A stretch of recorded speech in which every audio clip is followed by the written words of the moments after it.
ଏଠି ସରକାର ଗଢ଼ା ହେଇଛି ଭୋଟ ଚୋରି କରି। ସେଇ କଥାଟାକୁ ସେ ନବୀନ ପଟ୍ଟନାୟକ 3 ଦିନ ତଳେ ସ୍ୱୀକାର କଲେ ଭୋଟ ଚୋରି ହେଇଛି।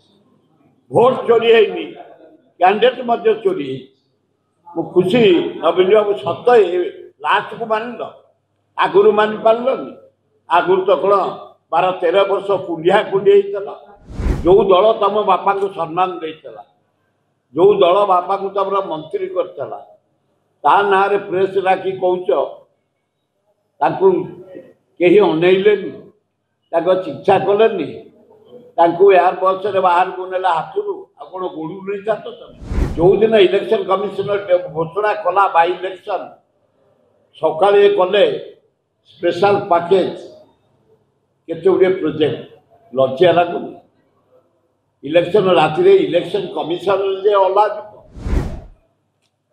ନୂଆପଡ଼ା ମାଟି, ନୂଆପଡ଼ାର ଜନସାଧାରଣଙ୍କୁ ମୁଁ ଅଭିନନ୍ଦନ ଜଣାଉଛି, ନମସ୍କାର। ମିଡ଼ିଆ ବନ୍ଧୁମାନେ, ଏ ମାଟି ଅପୂର୍ବ ମାଟି। ଜଗନ୍ନାଥ, ଆଲ୍ଲା, ଯୀଶୁ, ବୁଦ୍ଧ, ମା ଦୁର୍ଗାଙ୍କ ମାଟି।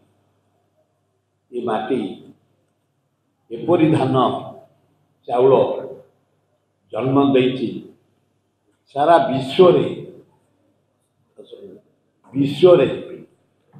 ଚାଉଳ ଏଇନା ନମ୍ବର 1 ବାସୁମତୀ। ସାରା ପୃଥିବୀରେ ସବୁଠୁ ଟେଷ୍ଟି ଏବଂ ଉଚ୍ଚକୋଟୀର ଚାଉଳ ବ୍ରାଜିଲରୁ ହୁଏ। ହାଏଷ୍ଟ ରେଟ୍ ୱାର୍ଲଡରେ ବିକ୍ରି ହୁଏ ବାସୁମତୀ। ବ୍ରାଜିଲ ଅଙ୍ଗୁର, ବ୍ରାଜିଲର ସେଓ ଫଳ ପୃଥିବୀରେ ନାଁ କରିଛି ନମ୍ବର 1 ହିସାବରେ। ଆଜି ତାକୁ ଜଗନ୍ନାଥ ଆମ କଳାହାଣ୍ଡି ମାଟିକି ଏତେ ଉପରକୁ ଆଶୀର୍ବାଦ ଦେଇଛନ୍ତି।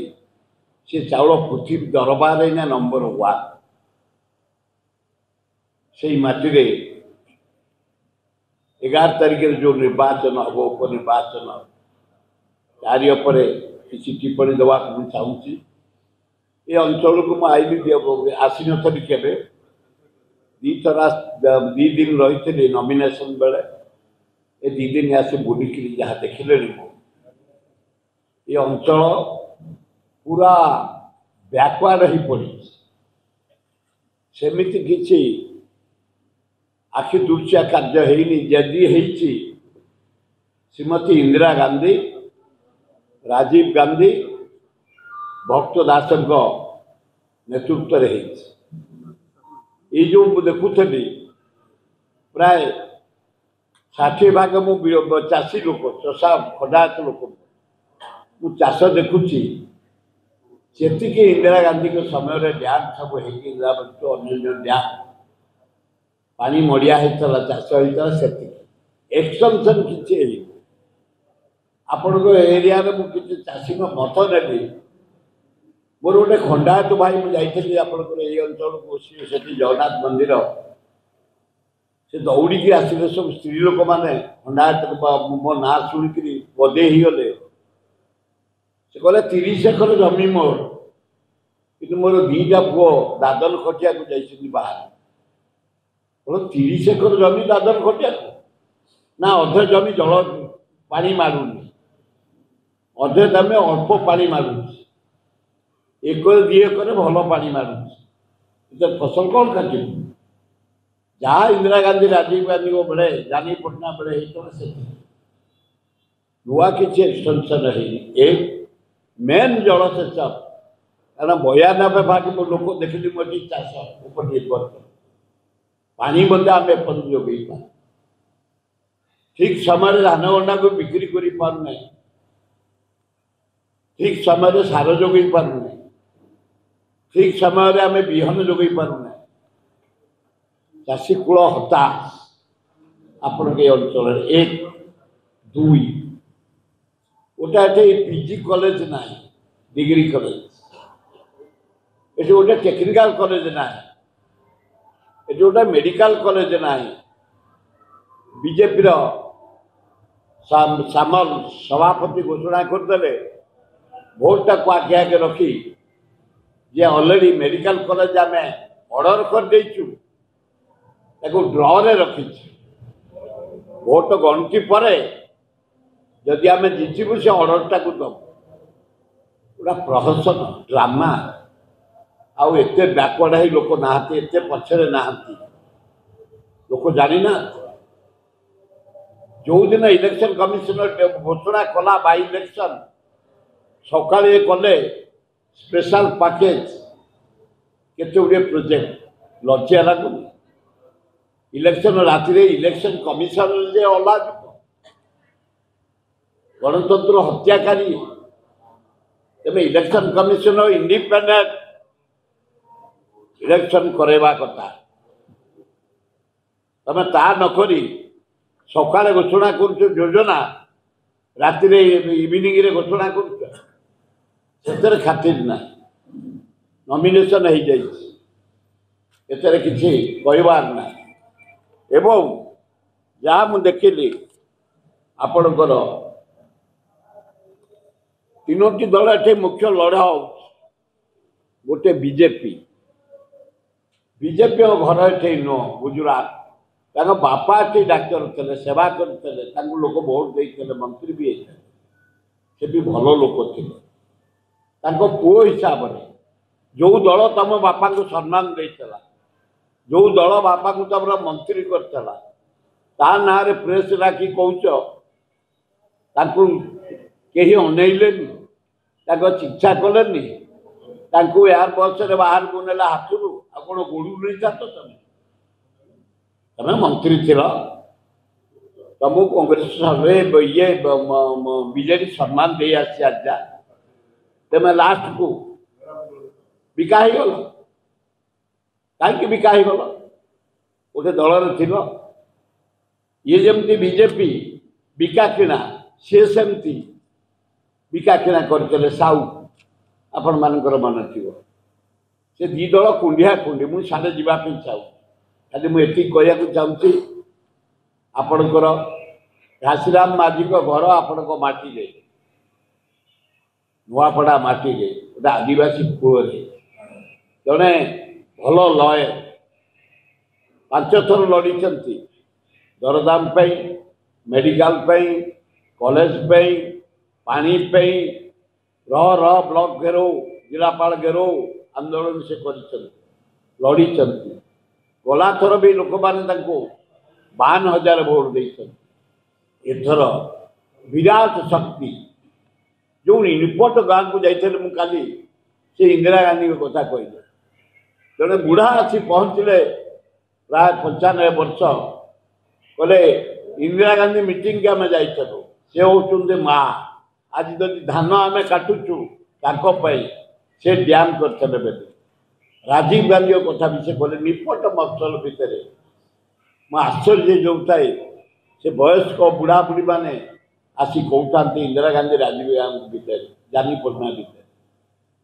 कौन सी कृषि सेमती किसी कार्य है ये गोटे टूरिस्ट स्पॉट ना जिते बड़े डैम है जो शिव मंदिर से गोटे विराट गोलाप गार्डन कराई सुंदर गार्डन कराई सेमती किसी ना ये गोटे एयरक्राफ्ट कर ताला पड़ी रही से ताला पड़ी रही से भी ये काम दो ये गोटे हेल्थ जो डाक्तरखाना भक्त बाबू एमपी चला बेले करते से डाक्तरखाना डाक्तर ना गोटे कर्मचारी 4 दिन तले आपण मैंने देखी जानते आपण अंचल से 11 मास दरमा पैसा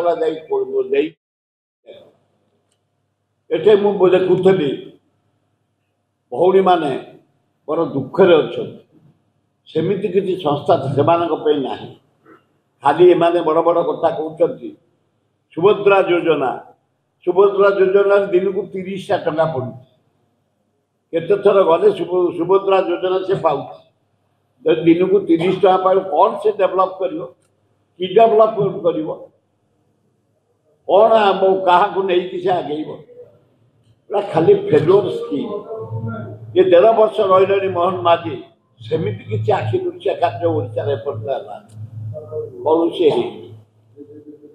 ଏବଂ ଯେହେତୁ ଘାସିରାମ ମାଝୀଙ୍କ ଘର ଏଇ ମାଟିରେ ଆମେ ଯେଉଁଆଡ଼େ ଯାଉଛୁ ଲୋକମତ, ଛାତ୍ରଙ୍କ ମତ, ଯୁବକ ମତ, ଭଉଣୀମାନଙ୍କ ମତ, ମଉସାମାନଙ୍କ ମତ ଚାରିଆଡ଼େ ନାଇଁ ଆମେ ଏଥର ସ୍ଥିର କରିଛୁ କୌଣସି ଦଳକୁ ଆମେ ପ୍ରଶ୍ରୟ ଦେବୁନି। ଆମର ପୁଅ ଘାସିରାମ ମାଝୀ ସେ ଠିଆ ହେଇଛନ୍ତି ହାତ ଚିହ୍ନରେ, ଆମେ ସବୁ ଚିହ୍ନକୁ ଆଡ଼େଇ ଦେବୁ।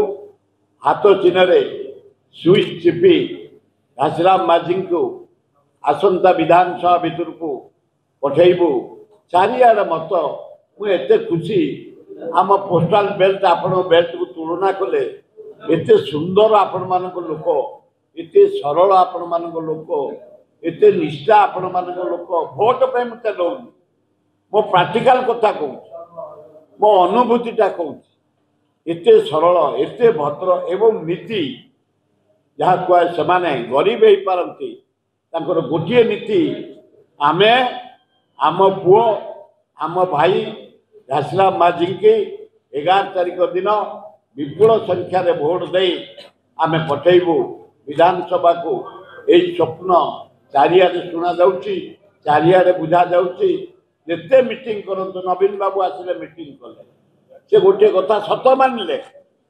ରାହୁଲ ଗାନ୍ଧୀ ବୁଲି ବୁଲି ଯେଉଁ କଥା କହୁଛନ୍ତି, ଭୋଟ ଚୋରି କରି Narendra Modi prime minister, vote ଚୋରି କରି ମୋହନ ମାଝୀ ମୁଖ୍ୟମନ୍ତ୍ରୀ, ଏଠି 20ଟା MP ଭୋଟ ଚୋରି କରି କରାଯାଇଛି। ଏଠି ସରକାର ଗଢ଼ା ହେଇଛି ଭୋଟ ଚୋରି କରି। ସେଇ କଥାଟାକୁ ସେ ନବୀନ ପଟ୍ଟନାୟକ 3 ଦିନ ତଳେ ସ୍ୱୀକାର କଲେ ଭୋଟ ଚୋରି ହେଇଛି। ଭୋଟ ଚୋରି ହେଇନି, କ୍ୟାଣ୍ଡିଡେଟ୍ ମଧ୍ୟ ଚୋରି ହେଇଛି। ମୁଁ ଖୁସି ନବୀନ ବାବୁ ସତ ଲାଷ୍ଟକୁ ମାନିଲ, ଆଗରୁ ମାନି ପାରିଲନି? ଆଗରୁ ତ କ'ଣ 12-13 ବର୍ଷ କୁଣ୍ଡିଆ କୁଣ୍ଡି ହେଇଥିଲା। ସବୁ ବିଲ୍ରେ ତାଙ୍କୁ ସାହାଯ୍ୟ କରିଛ ନରେନ୍ଦ୍ର ମୋଦି କି, ସବୁ ପଲିସିରେ ବି ସାହାଯ୍ୟ କରିଛ, ସବୁ ରାଜ୍ୟସଭା ଲୋକସଭାରେ ଭୋଟ ଦେଇ ସାହାଯ୍ୟ କରିଛ। ଏଇନା ତମ ହୃଦୟ ଫାଟି ଯାଉଛି ଯେ ଭୋଟ ଚୋରି କରି ତମକୁ ତଣ୍ଟିଆ ଦେଇ କାଢ଼ିଲେ, ଭୋଟ ଚୋରି କରି ଭାରତର ପ୍ରଧାନମନ୍ତ୍ରୀ ହେଲେ। ଲଜ୍ଜା, ଘୋର ଲଜ୍ଜା। ତେଣୁ ଚାରିଆଡ଼େ ବୁଲିକିରି ଯାହା ମୁଁ ଦେଖୁଛି, ଏ ଅଞ୍ଚଳର ଡେଭଲପମେଣ୍ଟ ନିହାତି ଦରକାର। ଜଣେ ବିଧାନସଭାକୁ ଯିବ, ଯେ ସ୍ୱର ଉତ୍ତୋଳନ କରିବ ଏ ନୂଆପଡ଼ାର ସର୍ବାଙ୍ଗୀନ ଉନ୍ନତି, ସେଇଭଳିଆ କ୍ୟାଣ୍ଡିଡେଟ୍କୁ ପଠାଇବା ଦରକାର। ଯେହେତୁ ଜଣେ ଆଦିବାସୀ ଟାଣୁଆ ନେତା, ସିନିୟର ଲୟର, ଭଲ ବକ୍ତା, ଭଲ ଲୋକ, ଲୋକ ଚାହୁଁଛନ୍ତି ଗାଁ ପୁଅ, ଏ ମାଟିର ପୁଅକୁ ଆମେ ପଠେଇବୁ। ମୁଁ ଆଶା କରୁଛି ଭୋଟର ଭାଇ ଭଉଣୀମାନେ ନୂଆପଡ଼ାରେ ଉପନିର୍ବାଚନରେ ଘାସିରାମ ମାଝୀଙ୍କୁ ହାତ ଚିହ୍ନରେ ମୋହର ମାରି ବିଧାନସଭାକୁ ପଠେଇବେ ବୋଲି ମୋର ପୂର୍ଣ୍ଣ ବିଶ୍ୱାସ।